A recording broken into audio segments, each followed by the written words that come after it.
হুজুর আপনি কি আহলে হাদিস? কোনো দিনও না, কখনো না। আমি একজন মুসলিম, আমি হানাফি সমাজের মানুষ। আমার বাবা হানাফি, ইমাম আলেম মুহাদ্দিস। বাইতুল মোকাররমের প্রথম স্বাধীন বাংলার বাইতুল মোকাররমের প্রথম খতিব আমার আপন মামা মুফতি আব্দুল মুইজ রাহিমাহুল্লাহ। বঙ্গবন্ধু নিজে খন্দকার মোস্তাককে পাঠিয়ে লালবাগ মাদ্রাসা থেকে আমার মামাকে নিয়ে আসছে, যাও হুজুরকে নিয়ে আসো।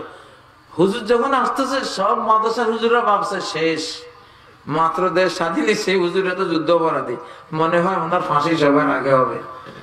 দোয়া ইউনুস, খতমে ইউনুস পড়ে লালবাগ মাদ্রাসার হুজুররা ওনারে বিদায় দিছে,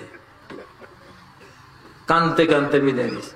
বঙ্গবন্ধুর বাড়ির সামনে উনি আসার পরে উনি এইভাবে জড়াই ধরছে, কোলাকুলি করতেছে। উনি কি আমি আসলাম ফাঁসির জন্য, আপনি যে আমাকে এইভাবে ধরলেন?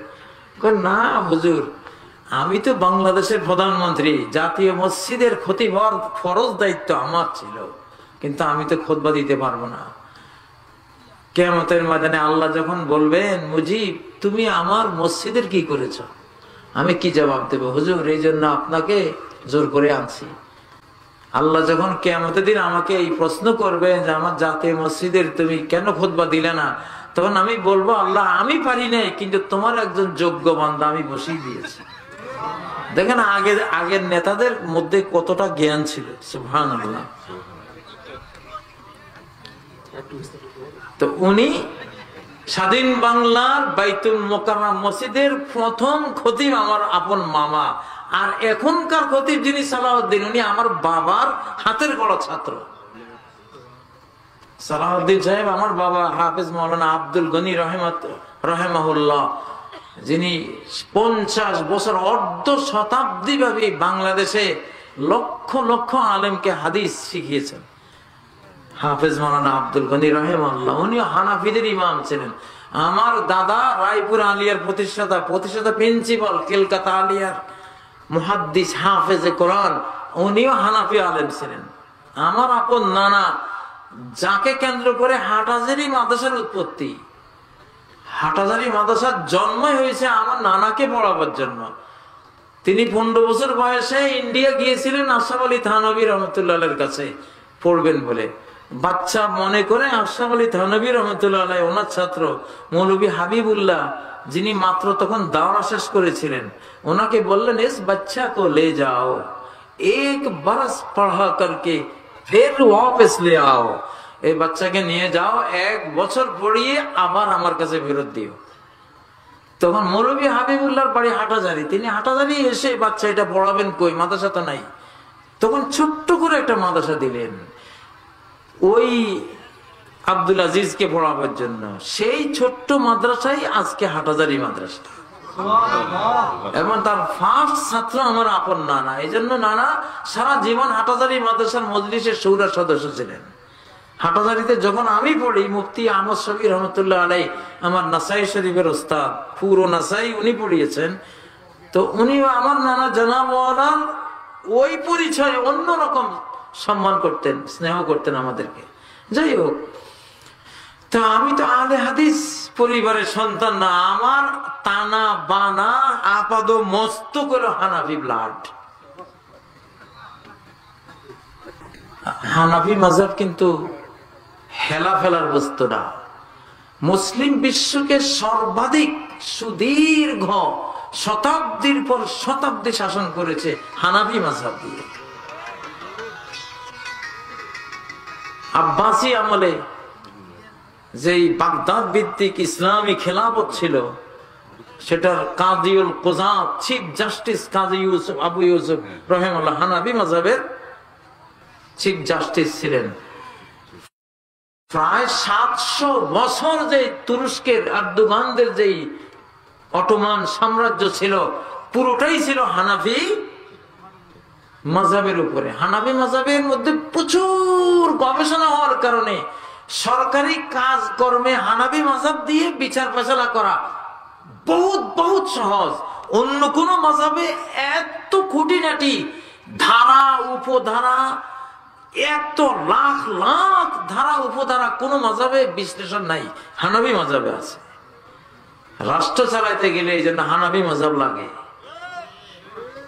হানাফি মাযহাব ফেলনা জিনিস না। যাই হোক, তো এই জন্য আমি সত্য কথা বলছি, আমি আহলে হাদিস ফ্যামিলির না, কিন্তু আমি 1982 সাল থেকে আমি বুখারী, মুসলিম, তিরমিজি, নাসাই এসব হাদিসের কিতাব পড়াই। 1900 কত সাল?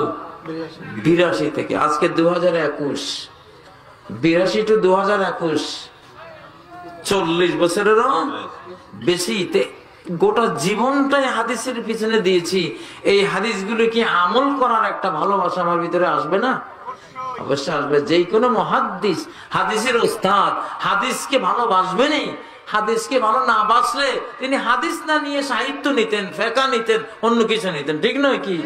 হাদিসকে চূড়ান্ত ভাবে, পরম ভাবে ভালোবাসেন বলেই তো তিনি হাদিস নিয়ে জীবন কাটিয়েছেন। তো হাদিসের উপর আমল করার একটা চেতনা, প্রেরণা আমাদের ভিতরে থাকবে না? ওই জন্য মানুষ মনে করে আহলে হাদিস। মোটেও না, আমি মুহাদ্দিস, হাদিস পড়াই। আমার পদবীর নাম মুহাদ্দিস, হাদিসের অধ্যাপক। আমি আহলে হাদিস না। তো যাই হোক, এটা আপনারা অনেকে ভুল বলেন, একেবারে ভুল। আমি টোটাল হানাফি ফ্যামিলির সন্তান।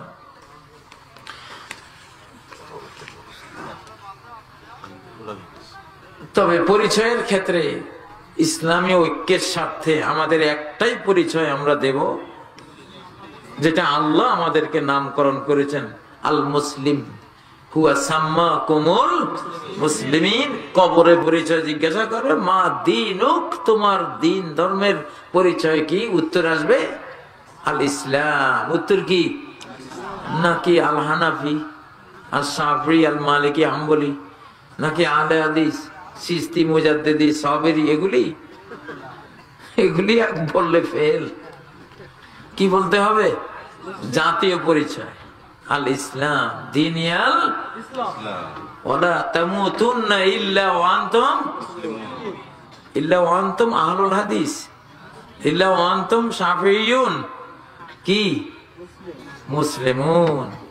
পরিচয় কি? মুসলিম। পদ্মা, মেঘনা, যমুনা, কপোতাক্ষ, দুনিয়ার সব নদ নদী বঙ্গোপসাগরে গিয়ে যখন পানিগুলি পড়ে, নাম কি? বঙ্গোপসাগর। ওইখানে আর পদ্মা, মেঘনা নাম নাই, সবগুলির নাম কি? বঙ্গোপসাগর। বড় পরিচয়ে বর্তমান বিশ্বটা গ্লোবাল ভিলেজ, একটা গ্রাম, একটা রোম। এখন সবকিছু ইন্টারন্যাশনাল হইতে হবে। ছোট্টখাটো নাম দিয়ে এখন আর চলবে না, জাতীয় পরিচয়টা নিতে হবে। মুসলিম, অমুসলিম, উম্মতে ইসলাম, উম্মতে কুফর, ঠিক না কি? পরিচয় এগুলি। যুগ পাল্টে গেছে। আমাদের সমাজে অনেক তরিকার মানুষ দেখতে পাই, যেমন মাযহাবী। এটা তো বললামই। শুনেন, আমাদের ধর্মের নাম শিয়া না, আমাদের ধর্মের নাম সুন্নি না, আমাদের ধর্মের নাম ওহাবি না, আমাদের ধর্মের নাম তরিকত না, আমাদের ধর্মের নাম ইসলাম। ছোট্টখাট্টো সকল পরিচয় পিছনে দাফন করে দেন। দাফন করে দিয়ে বড় বড় ইস্যু নিয়ে এগিয়ে যান, বড় বড় ইস্যু নিয়ে এগিয়ে যান। সমাজে বেনামাজি কয়জন আছে এইটা দেখেন, রফি ইদানকারী কয়জন আছে, আর আমি নাচতে বলা কয়জন আছে, এইটা দেখার আপনার কোন ডিউটি কখনো নাই, ঠিক নয় কি? আপনি নামাজি বেনামাজি আপনি দেখেন, কয়জন নামাজ পড়ে না, সর্বনাশ হয়ে যাচ্ছে। ওকে আপনি বুঝিয়ে বাজিয়ে কিছু পয়সা করে দিয়ে খাইয়ে মেহমানদারি করিয়ে তাকে মুসল্লি বানাতে পারেন কিনা? আমার তবলিগি ভাইদের মতো কত সুন্দর বোঝায়, বুঝিয়ে সুজিয়ে আদর যত্ন করে মুসল্লি বানায়, ঠিক না? তবলিগি ভাইদের অনেকগুলি সুন্দর সুন্দর আচরণ আছে, যেটা আমরা সবাই আমল করলে গোটা জাতির মধ্যে একটা সৌন্দর্য তৈরি হবে, ঠিক না? তাবলীগ ভাইরা বলেন, আমরা ভাই জিকিরে ফিকিরে চলি, ঠিক না? আমি তো এটার ওস্তাদি করি, জিকিরে ফিকির।